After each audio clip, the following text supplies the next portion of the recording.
మీ business ఏదైనా మీ ఊర్లో promotion చేయాలంటే అది సుమన్ టీవీతోనే సాధ్యం. ఇప్పుడే సంప్రదించండి. నమస్తే, నేను మీ వెంకట శ్రీనివాస్ గారిని. మీరు చూస్తున్నారు Indian's largest digital TV network Suman TV. Election సంగ్రామం అయితే ముగిసింది.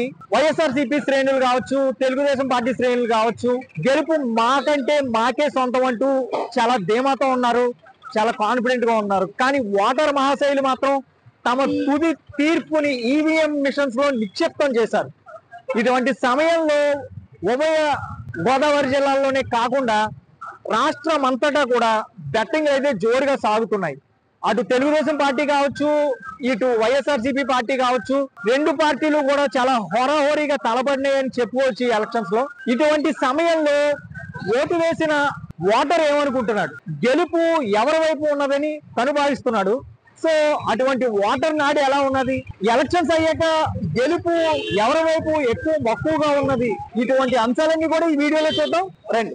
ఈ మే నెల 13వ తారీఖున జరిగినటువంటి సార్వత్రిక ఎన్నికలలో ఆంధ్రప్రదేశ్ రాష్ట్రంలో 175 నియోజకవర్గాలు ఏ మూలకెళ్ళి అడిగినా సరే ఎన్డీఏ గవర్నమెంట్ బంపర్ మెజారిటీతో గెలుస్తా ఉంది.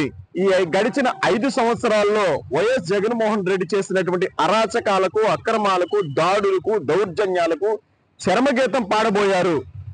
జూన్ 4వ తారీఖున వైఎస్ జగన్మోహన్ రెడ్డి పరిపాలనను ఇంటికి పంపించబోతా ఉన్నారు, ప్రజాప్రభుత్వం ఏర్పడబోతా ఉంది అనేది ప్రజలు పూర్తి స్థాయిలో విశ్వసిస్తూ స్వాగతిస్తా ఉన్నారు ఆంధ్రప్రదేశ్ రాష్ట్ర ప్రజలు. దాంట్లో మరి ముఖ్యంగా రాజమహేంద్రవరం నియోజకవర్గంలో ఆదిరెడ్డి కుటుంబం అనునిత్యం ప్రజల మధ్యనే ఉంది, ప్రజా సంక్షేమం కోరుకుంటూనే ఉంది.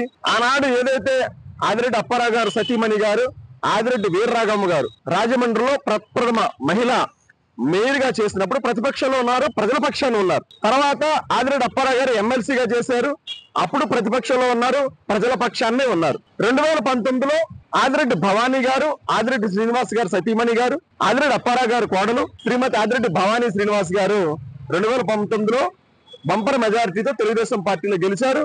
అప్పుడు కూడా ప్రతిపక్షంలో ఉన్నారు, బంపర్ మెజారిటీతో గెలిచారు.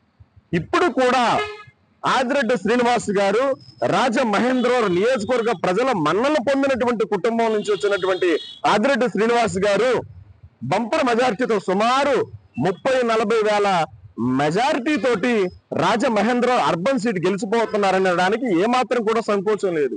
రాజకీయ రంగ ప్రవేశం చేసిన కాడి నుంచి ఆదిరెడ్డి కుటుంబం ప్రజా సంక్షేమం కోసం ప్రజల్లో ఉంటూ ప్రజలకు ఏ చిన్నపాటి ఇబ్బంది కలిగినా సరే రాజమహేంద్రవరంలోని మేమున్నాము అనేటువంటి పూర్తి స్థాయి భరోసా కల్పించినటువంటి ఏకైక కుటుంబం ఆదిరెడ్డి కుటుంబం. అలాగే ఆదిరెడ్డి అప్పారావు గారు ఉభయ గోదావరి జిల్లాలోనూ మంచి రాజకీయ పట్టున్నటువంటి వ్యక్తి, బడుగు బలహీన వర్గాలకు సంబంధించిన వ్యక్తి, అనునిత్యం ప్రజా సంక్షేమం కోసం పాటుపడిన వ్యక్తి. ఆయన తనయులు ఆదిరెడ్డి శ్రీనివాస్ గారు భవానీ చారిటబుల్ ట్రస్ట్ ద్వారా అనేక సేవా కార్యక్రమాలు రాజమహేంద్రవరం ప్రజలకు అందిస్తుండటంతో పాటు పేదవాడికి పట్టెడు అన్నం పెట్టాలనేటువంటి దృఢమైనటువంటి సంకల్పం ఉన్నటువంటి వ్యక్తి ఆదిరెడ్డి శ్రీనివాస్ గారు. ప్రజలు కూడా ప్రజల మధ్యన ఉండేటువంటి నాయకుడిని స్వాగతిస్తారు, ప్రజల పక్షాన ఉండేటువంటి నాయకుడిని స్వాగతిస్తారు. అటువంటి కుటుంబం నుంచి వచ్చిన వ్యక్తి ఆదిరెడ్డి శ్రీనివాస్ గారు. అభివృద్ధికి అలంకారానికి తేడా తెలియనటువంటి వ్యక్తి ఎవరైనా ఉన్నారంటే రాజమహేంద్రవరం నియోజకవర్గంలోని ఎంపీ భరత్ రామ్. ఏ విధంగా అతను దాచుకోవాలి వైఎస్ఆర్ కాంగ్రెస్ పార్టీకి మొత్తం కూడా ఓపెన్ గా చెప్తా ఉన్నాం. ఈ రోజున వారి పార్టీ సీన్ అయిపోయింది, వారి రాజకీయ చరిత్ర కాలిపోయింది, వారి విధానాలు చూసి ప్రజలు చీకొట్టుకున్నటువంటి పరిస్థితి. ఏ మూలకెళ్ళినా, ఏ వాడకెళ్ళినా, జిల్లాలోని 175 నియోజకవర్గాల్లోని ఏ మూలకెళ్ళినా సరే వైఎస్ఆర్ కాంగ్రెస్ పార్టీని యాక్సెప్ట్ చేసేటువంటి పరిస్థితి లేదు. 5 ఏళ్ల పరిపాలనలో వీళ్ళు చేసింది ఏంటంటే అంటే ల్యాండ్ మాఫియా, శాండ్ మాఫియా, ఇసుక మాఫియా, డ్రగ్ మాఫియా. ఆంధ్రప్రదేశ్ రాష్ట్రాన్ని ప్రప్రథమంగా డ్రగ్స్ మాఫియాలో ముందెట్టినటువంటి ప్రభుత్వం ఏదన్నా ఉందంటే వైఎస్ఆర్ కాంగ్రెస్ పార్టీ ప్రభుత్వం. ఈ ప్రభుత్వాన్ని ఇంకొకసారిగా అవకాశం ఇస్తే గనక ఆంధ్రప్రదేశ్ రాష్ట్రంలోని ఏ ఆంధ్రుడు కూడా స్వచ్ఛందంగా తన గళాన్ని వినిపించేటువంటి పరిస్థితి లేదు. ఈ రోజు వైఎస్ జగన్మోహన్ రెడ్డి పరిపాలన విధానం ఎలాగుంది అంటే డాక్టర్ బిఆర్ అంబేద్కర్ గారి రాజ్యాంగాన్ని ప్రవేశపెట్టడం, పాలన అందించడం మానేసి రాజారెడ్డి పరిపాలన చేస్తున్నటువంటి పరిస్థితి. ఇదేంటయ్యా జగన్మోహన్ రెడ్డి అని అడిగిన వారిపై దౌర్జన్యాలు, దాడులు, అక్రమ కేసులు, హతమార్పు చట్టాలు ఇవన్నీ కూడా ప్రజలు గుర్తుపెట్టుకున్నారు. ప్రజా సంక్షేమం కోరుకునేటువంటి నాయకుడు, ఆంధ్రప్రదేశ్ రాష్ట్రానికి దశ దిశ ఏర్పడగలిగిన నాయకుడు చంద్రబాబు నాయుడుకి రావాలి. ఆంధ్రప్రదేశ్ రాష్ట్రానికి దశ దిశ ఏర్పడుతూ ఉంది. ఎన్డీఏ గవర్నమెంట్ ద్వారా రాష్ట్రంలోని అభివృద్ధి పదం వైపు వెళ్తుందని ప్రజలు స్వాగతిస్తా ఉన్నారు. రాజమహేంద్రవరంలోని బంపర్ మెజార్టీ తోటి ఆదిరెడ్డి కుటుంబం నుంచి ఆదిరెడ్డి వాసు గారు గెలవబోతున్నారనడానికి ఇదే నిదర్శనం. రాజమండ్రి మన ఎంపీ కింద చేసిన మార్గాన్ని భరత్ గారు మన రాజమండ్రి డెవలపింగ్ అంతా బాగా చేశారండి. మనకి ఫ్లైఓవర్ ఏంటి, పార్కింగ్ ఏంటి, రోడ్లు ఏంటి, ఎక్స్టెన్షన్ ఏంటి, ఫుడ్ ప్లాజాలు ఏంటి, అన్నీ కూడా చాలా బాగా చేశారండి. నాకు గెస్సింగ్ అయితే భర్త గారు కంపల్సరీగా ఇక్కడ ఎమ్మెల్యే కింద వస్తారు. ఎందుకంటే లోకల్ పర్సనే మనం సెలెక్ట్ చేసుకున్నాం కాబట్టి ఆయనకే కూడా మ్యాక్సిమం అందరూ కూడా ఓట్లు వేసి ఉంటారు సార్. ఆయన వచ్చారనుకోండి ఇంకా ఇంప్రూవ్మెంట్ బాగుంటుంది, బాగా డెవలప్ అవుతుందని మేము అనుకుంటున్నామండి. మరి అయితే మొన్న ఏదైతే ఉందో 13వ తారీఖు స్వతంత్ర ఎన్నికల్లో తెలుగుదేశం పార్టీ నారా చంద్రబాబు నాయుడు గారు ఉమ్మడి పార్టీగా బీజేపీ, జనసేన, టీడీపీ పార్టీలు అఖండ మెజారిటీతో రేపు చంద్రబాబు నాయుడు గారు గెలబోతున్నారు.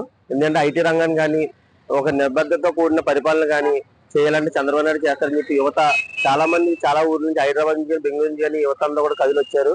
వీళ్ళందరూ కూడా వేసుకుని టీడీపీ పార్టీకి అని చెప్పి ఓటేయడం, ఈ రోజున గెలిపించుకున్న టీడీపీ పార్టీ గెలిపించుకున్న భవిష్యత్తు ఉండదని చెప్పి ఆలోచించి టీడీపీ పార్టీ అఖండ మేరతో గెలుస్తేని. అలాగే రాజమహేంద్రవరంలో కూడా ఆదిరెడ్డి వాసు గారు జనం మనం, మనం జనం అన్నట్టుగా ఆ ప్రతిపక్షం ఉన్నా సరే జనంతోనే ఉంటూ మమేకం అవుతూ ఏ సమస్య వచ్చినా సరే నేను ఉన్నానంటూ ఆదిరెడ్డి కుటుంబం ముందుకుంటూ యువతని కానీ ప్రజానికాన్ని కానీ అందరినీ కూడా ముందుకు తీసుకెళ్తూ ఇక్కడ ఉన్న స్థానిక సమస్యల మీద కూడా ఒక అవగాహన ఉంది. రేపు పొద్దు రాజమండ్రి ఎలా డెవలప్ చేయాలన్నా, దానికి ఎలాగైతే యువతకి ఎలా ఉపయోగపడాలన్నా, ఆరోగ్యపరంగా కానీ ఒక స్మార్ట్ సిటీ కింద కానీ లేకపోతే ఏ విధంగా సరే రాజమండ్రిని డెవలప్ చేయాలంటే ఒక అవగాహనతో ఒక యువతకి ఒక ఆదర్శంగా నాయకుడి కింద ఎదుగుతున్న ఆదిరెడ్డి వాసు గారు రేపు అఖండ మెజారిటీతో గెలుస్తారని చెప్పి మరి తెలియజేసుకుంటున్నాను. భరత్ గారు చేయడం వల్ల ఈ రోజున ఏదైనా వర్షం వచ్చిందంటే చాలా మంది ఏదో ఒక ప్రాంతం ఉంటది రాజమండ్రిలో ములిగిన ఈ రోజున జనం గుప్పిట్లో పెట్టుకున్న ఈ రోజు వాతావరణం చూస్తే వర్షం వచ్చేట్టు ఉంది. ఈ వాతావరణానికి రాజమండ్రి ప్రజలందరూ కూడా ఎక్కడైతే పడవలు వేసుకుని తిరగాలని చెప్పి జనం అందరూ భయపడుతున్నారు. ఎందుకంటే ఒక అవగాహన లేని రోడ్లు వేసి డ్రైనేజీలు పైన కట్టేసి మధ్యలో కరెంట్ స్తంభాలు పెట్టేసి కట్టేశారు. ఆయన వేసిన రోడ్డు డివైడర్లు పెద్ద రోడ్లు చిన్న రోడ్లు చేసి దాంట్లో మధ్యలో డివైడర్ కట్టి మొక్క వేసాను. ఆ రాళ్ళు నిలపడం తప్ప డబ్బులు 25% తీసుకోవడం తప్ప ఇందులో ఆయన చేసినట్టు ఏమీ లేదు. అభివృద్ధి అన్నం అంటే ఇది కాదు. ఆల్రెడీ గతంలో చేసిన రోడ్లనే ఈయన డెవలప్ చేసినట్టు చూపించుకున్నాడు తప్ప ఈయన రంగులు వేసాడు తప్ప ఇది అంటూ కొత్తగా చేసినవి ఏమున్నాయి? కొత్తగా చేసినట్టు పాత ఉన్నట్లు మార్పులు చేశారు. చేసిందని నేను అభివృద్ధి చేశాను అంటే ఏంటి అభివృద్ధి? ఈ రోడ్లు చేస్తే అభివృద్ధి కాదే.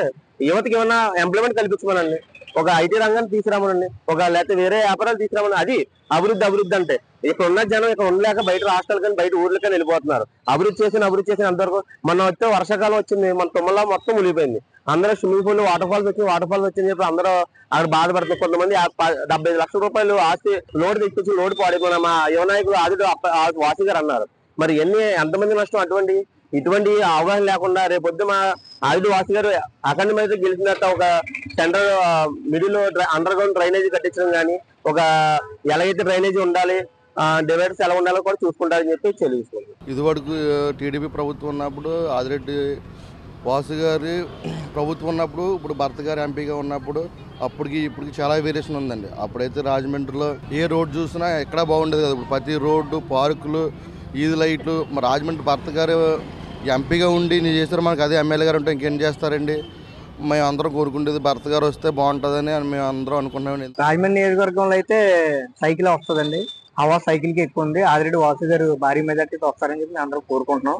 ఎందుకంటే భర్త గారు చేసిన అభివృద్ధి అయితే ఏం కనిపించట్లేదు వైసీపీ గవర్నమెంట్ నుంచి. ఓన్లీ ఒక డివైడర్గా ఒక రంగులు వేసేసి లేదంటే ఈ కంపల్సరీ పార్క్ ఏదో లోపల ఉన్న దానికి అభివృద్ధి చేసామంటున్నారు. అభివృద్ధి కాదండి అది, దానికి హంగులు దిద్ది దాన్ని అభివృద్ధి అంటున్నారు. దానివల్ల వైసీపీకి అయితే కనుమరుగైతే అవకాశాలు ఎక్కువ. మోరంపూడి ఫ్లైఓవర్ అంటే కొత్తగా ఈయన తీసుకొచ్చింది అయితే ఏమీ లేదని నాకు తెలిసిన మటుకు. నేను యాజ్ ఏ స్థానికుడిగా చెప్పేది ఏంటంటే మోరంపూడి ఫ్లైఓవర్ గతంలో ఉన్న మురళీమోహన్ గారే పార్లమెంట్ లో అప్రూవల్ తీసుకొచ్చారన్నట్టుగా నాకు తెలిసింది. అయితే అప్పుడు గవర్నమెంట్ లో అప్రూవల్ పొందిన దానికి ఇప్పుడు ఈయన కట్టారేమో అని అనుకుంటున్నాను నేను. ఈయన స్వతహాగా అయితే పోరాడి తెచ్చింది అయితే మాత్రం నాకైతే తెలియదు. మరి ఒకవేళ ఆదిరెడ్డి వాసు గారు వస్తే ఎలాంటి డెవలప్మెంట్ కోరుకుంటాం? ఆదిరెడ్డి వాసు గారు అంటే ఆయన గతం నుంచి కూడా వాళ్ళ అమ్మగారు మేయర్ గా చేసినప్పుడు అయితే ఏంటి, తర్వాత వాళ్ళ నాన్నగారు ఎమ్మెల్సీగా చేసినప్పుడు కానీ ప్రజెంట్ ఇప్పుడు వరకు కూడా స్టిల్ వాళ్ళ ఆదిరెడ్డి వాసు గారు మిస్సెస్ ఆదిరెడ్డి భవానీ గారు కూడా ముగ్గురు కూడా రాజకీయ నేపథ్యం ఉన్న ఫ్యామిలీ నుంచి వచ్చిన వాళ్ళే. వాళ్ళు ఇప్పుడు ఏం కొత్తగా అభివృద్ధి అంటే ఏం చేయాల్సిన లేదండి. వాళ్ళు గతం నుంచి అభివృద్ధి చేసుకుంటానే వస్తున్నారు. ఆదిరెడ్డి ఫ్యామిలీ అంటేనే అభివృద్ధికి మారుపేరు. గతంలో కూడా డ్రైనేజీలు చేయడం అయితే ఏంటి, వాంప గృహాల్లో మౌలిక సదుపాయాలు కల్పించడం, రోడ్లు మరమ్మతులు ఇలాగని చెప్పి రాఘవమ్మ గారు కూడా చేసిన సందర్భాలు ఉన్నాయి. అలాగే అప్పారావు గారు కూడా రాజకీయ పరంగానే నిధులు తీసుకొచ్చి చాలా వరకు రాజమండ్రి డెవలప్ చేయడం జరిగిందండి. అలాగే ఇప్పుడు వాళ్ళ ఇద్దరికన్నా ధీటుగా ఆదిరెడ్డి వాసు గారు కూడా రాజమండ్రిని పై లెవెల్లో ఉంచుతారని చెప్పి మేము ఆశిస్తున్నాం. చూసారు కదా, ఇక్కడ ప్రజలందరూ కూడా తమ ఫేవరెట్ పార్టీ నగ్గుతుందని చెప్పి చాలా ధీమాతో ఉన్నారు. ఇరు పార్టీలు కూడా చాలా ధీమా వ్యక్తం చేస్తున్నాయి. మేం గెలుస్తా ఉంటే మేం గెలుస్తా ఉంటాయి. కాకపోతే తుది తీర్పు మాత్రం జూన్ 4న వెల్లడించబడుతుంది.